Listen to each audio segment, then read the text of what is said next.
नमस्कार, news nation आप देख रहे हैं। आपके साथ मैं हूं विद्यानाथ झा। भारतीय सेना के लेफ्टिनेंट से लेकर रक्षा प्रमुख बनने तक के सफर में विपिन रावत ने कई बार सीमा पर दुश्मनों को मात दी तो कई बार टीम की अगुवाई करते हुए अपनी लीडरशिप दिखाई।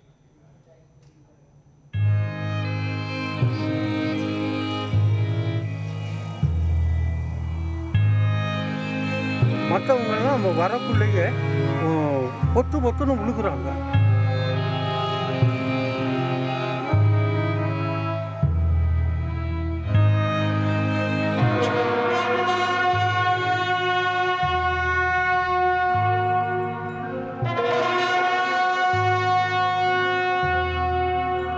काश की वक्त के पहिए को घुमा देने की ताकत इंसान में होती। काश की हवाओं को बांधकर अपने जाबाज जनरल और उनके साथियों को बचा पाने की कुव्वत इंसान में होती। काश की ऐसा होता, वक्त कहता हमसे मांगो क्या मांगते हो, और तब पूरा हिंदुस्तान भरी आंखों से कहता मेरे फौलादी जनरल और उनके साथियों की जिंदगी वापस दे दो। पर ऐसा हो नहीं सकता। देश के पहले सीडीएस जनरल विपिन रावत, उनकी पत्नी और MI-17 हेलीकॉप्टर में सवार उनके साथी अब लौट कर नहीं आएंगे। अब स्मृतियां हैं, माजी के पन्ने हैं।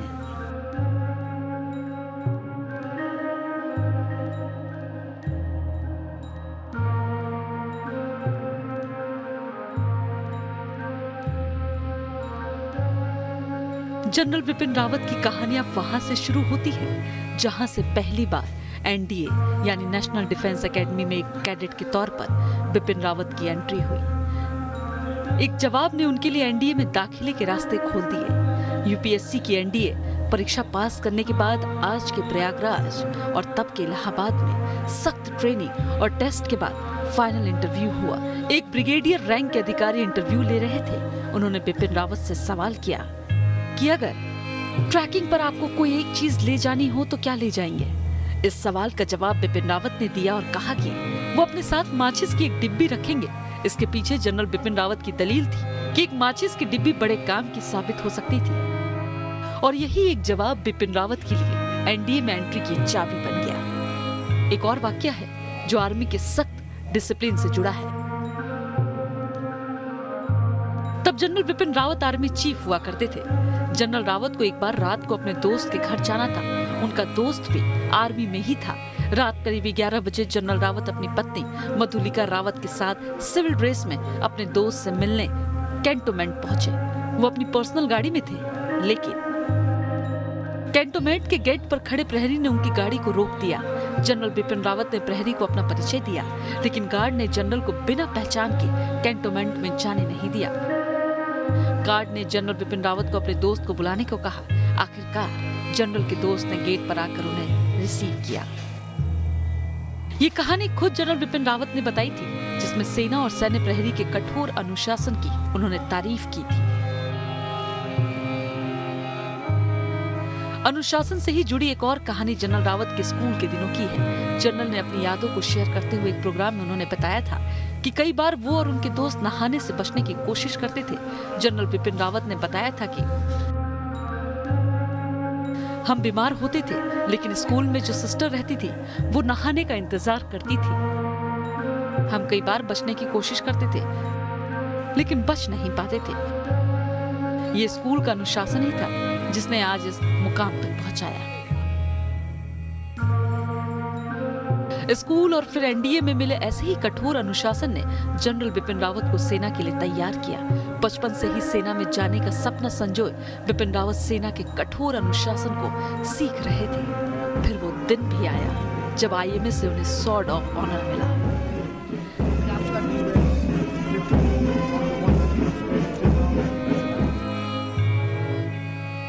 जनरल विपिन रावत हमेशा से ही सैन्य ऑफिसर बनना चाहते थे और देश की सेवा करने का जज्बा उनमें था। जनरल विपिन रावत की प्रतिबद्धता देश और शांति के लिए थी। यूएन मिशन में जनरल रावत ने सेक्रेटरी जनरल और फोर्स कमांडर की जिम्मेदारी भी बखूबी निभाई थी। 2008 में कांगो में वो यूएन पीस कीपिंग ऑपरेशन में इंडियन ब्रिगेड के चीफ रहे। 37 साल के सैन्य कैरियर में बिपिन रावत को बहादुरी के लिए कई सेवा मेडल और अवार्ड मिले। जनरल बिपिन रावत को यूनाइटेड नेशंस के साथ काम करते हुए भी 2 बार फोर्स कमांडर कमेंडेशन का अवार्ड मिला। कांगो के यूएन मिशन का हिस्सा रहते समय एक बड़ा हादसा हुआ। बिपिन रावत ने समय रहते और अपनी सतर्कता से 7,000 लोगों की जान बचाई थी। Team news nation.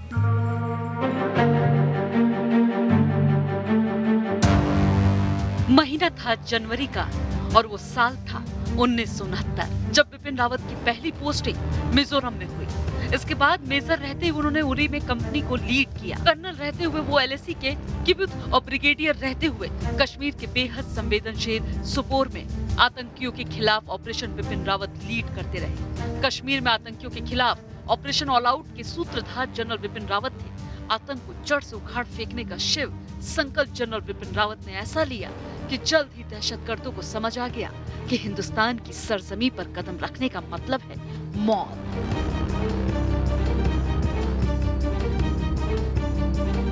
ताबड़तोड़ एक्शन हुए और घाटी में आतंकियों का सफाया हुआ। देश के पहले सीडीएस जनरल बिपिन रावत इसलिए भी बने क्योंकि उनमें कमाल की दूरदर्शिता थी।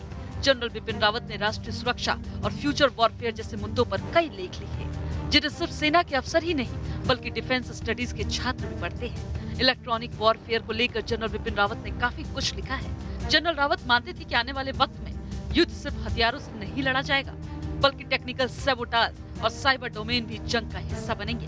जनरल बिपिन रावत एक फौजी होने के साथ ही साथ एक छात्र भी थे। एक ऐसे छात्र जो ताउम्र नई चीजें सीखने और नई चुनौतियों से निपटने में भरोसा करते थे। जब तक न सफल हो नींद चैन को त्यागो तुम, संघर्ष का मैदान छोड़कर मत भागो तुम।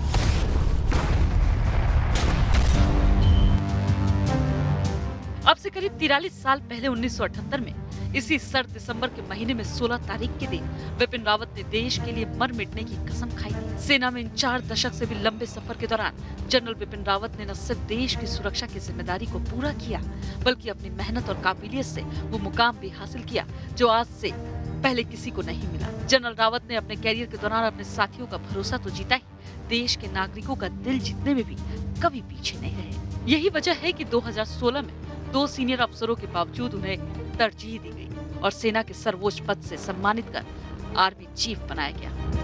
हम जनता के साथ रहेंगे, पहले भी रहते थे, बल्कि हमारा जो मेल मिलाप जनता के साथ 70 और 80 के दशक में था, वो आप वहाँ पे जानकारी से जाइए, वहाँ पता करिए किस तरह का हमारा मेल मिलाप था वहाँ के आवाम के साथ।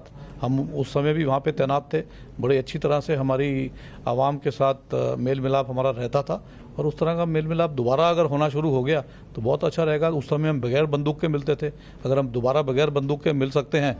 अगर देश के 27वें आर्मी चीफ रहे जनरल बिपिन रावत को ऊंचाई वाले इलाकों में लड़ने और काउंटर इमरजेंसी यानी जवाबी कार्रवाई का विशेषज्ञ माना जाता था।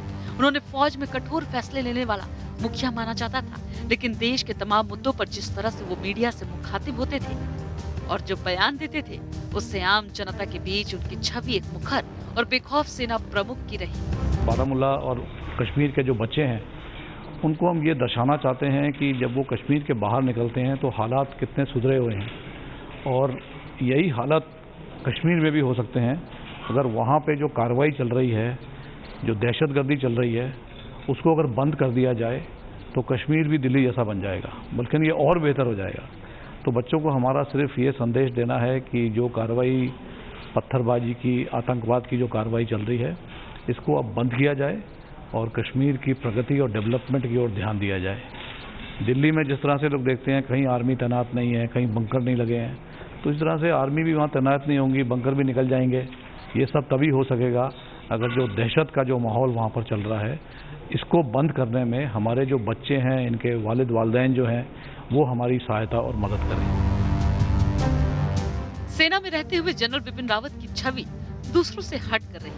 वो जनता से जुड़े मुद्दों पर खुलकर अपनी बातें रखते थे और देश की जनता ने उनके इस अंदाज की जमकर तारीफ की। It is not that the religion is bad, but the manner in which it is being interpreted, for whatever reason, is what is affecting the people who listen to such messages people who sometimes get carried away and swayed by such messages. I think it is important that we have preachers who convey the correct meaning of Islam in whatever form it was written by those who wanted Islam to be preached in proper manner. General Bipin Rawat के इस अंदाज से मौजूदा मोदी सरकार वाकिफ। यही वजह है कि जब मोदी सरकार ने जम्मू कश्मीर से धारा 370 हटाने का फैसला किया तो उस वक्त सेना प्रमुख के पद पर तैनात जनरल बिपिन रावत को भी अहम भूमिका दी गई। उन्हें जम्मू कश्मीर और दिल्ली के बीच तालमेल कायम करना था और उन्होंने वो भूमिका बखूबी निभाई। जम्मू कश्मीर की जो जनता है उनको ये समझना जरूरी है कि जो भी कुछ हो रहा है वो उनके फायदे के लिए हो रहा है। जब सरकार ने कुछ निर्देश दिए हैं वहाँ पे 370 को हटाया गया है, इससे क्या है, जम्मू कश्मीर को भारत का एक अभिन्न अंग बनाने के लिए ये सब कार्रवाई की गई है, क्योंकि वो हमारे ही देश के लोग हैं, वो हमारे ही देश का प्रांत है और इसके लिए जरूरी था कि इस तरह की कार्रवाई की जाए। धारा 370 हटाने के बाद जम्मू कश्मीर में जो परिवर्तन आया उससे देश का हर नागरिक वाकिफ है। हालांकि शुरुआती दिनों में कुछ परेशानी जरूर आई। देश विरोधी ताकतों ने लोगों के बीच भ्रम फैलाने की कोशिश की, लेकिन उस वक्त जनरल बिपिन रावत ने वहां की आवाम का भरोसा जीतने के लिए जो किरदार निभाया उसे देश कभी भुला नहीं पाएगा। भारतीय सेना एक नौकरी का जरिया नहीं है। अगर आपने भारतीय सेना में शामिल होना है तो आपको शारीरिक और मानसिक रूप से हर तरीके से आपको मजबूती दिखानी है। आपका हौसला बुलंद होना चाहिए। जनरल बिपिन रावत देश के बड़े पद पर तैनात होने के बावजूद लोगों के दिलों में अलग जगह बना लेते थे। 10 सितंबर 2017 की इस तस्वीर को कौन भूल सकता है, जब जनरल रावत ने वीर अब्दुल हमीद की पत्नी रसलून बीबी को सैल्यूट किया और फिर उनके पैर छूकर आशीर्वाद लिए। ऐसा शायद पहला मौका था जब किसी आर्मी चीफ ने सार्वजनिक सभा में किसी के पैर छूकर आशीर्वाद लिए थे। इस दौरान जनरल रावत ने कहा था कि रसलून बीबी उनकी माँ की तरह है। उन्हें लगा जैसे वो अपनी माँ का सत्कार कर रहे हैं। सेना के सबसे बड़े पद पर रहने के बावजूद भी उनका विनम्र स्वभाव और जनता के लिए उनका सेवा भाव ही है देश के सबसे बड़े फौजी को अपने परिवार की तरह याद कर रहा है। T news nation.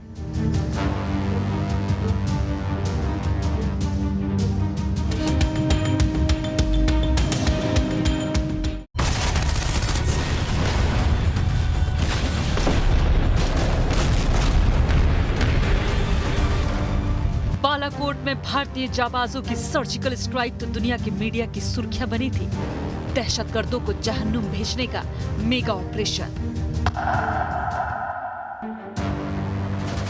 General Bipin Rawat के बुलंद इरादों ने बालाकोट एयर स्ट्राइक की भूमिका लिखी थी, जिसमें पीओके में आतंकियों की कब्र खोद दी गई।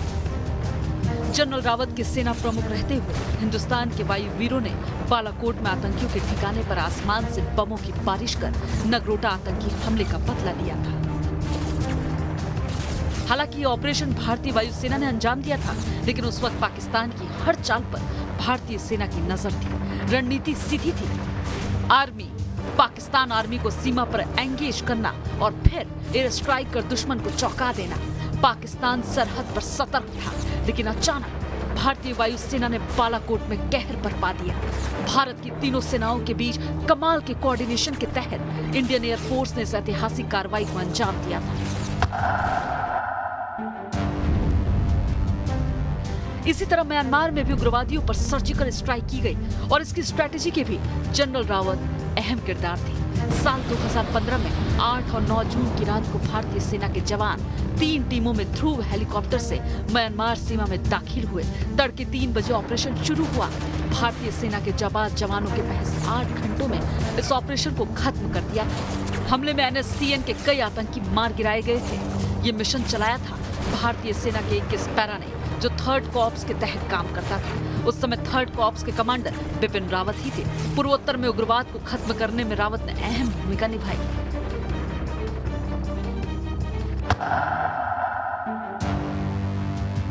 बहुत कम लोग जानते हैं कि कश्मीर की फॉरवर्ड पोस्ट पर लेफ्टिनेंट के तौर पर तैनाती के दौरान जनरल रावत जख्मी भी हुए थे।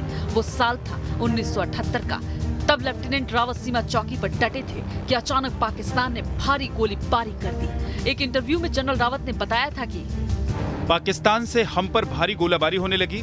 एक गोली मेरे टखने में लगी और एक कील मेरे दाहिने हाथ को छूकर निकल गई।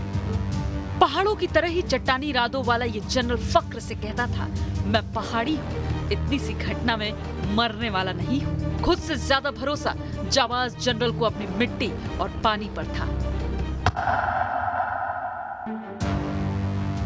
साल था 2015 और महीना फरवरी, जब नागालैंड के दीमापुर में जनरल रावत का चीता हेलीकॉप्टर उड़ान भरने के महज 20 सेकंड के भीतर क्रैश हो गया था। तब जनरल रावत और हेलीकॉप्टर में सवार बाकी लोगों को मामूली चोटें आई थी। अब तक अपने सीनियर से बात करते हुए जनरल ने कहा था, मैं पहाड़ का आदमी हूँ, मरने वाला नहीं हूँ। लेकिन काश कि कन्नूर में भी ऐसा ही हुआ होता। इस बार पहाड़ से ऊंचे हौसले वाले जनरल के साथ नियति ने कायराना खेल खेला।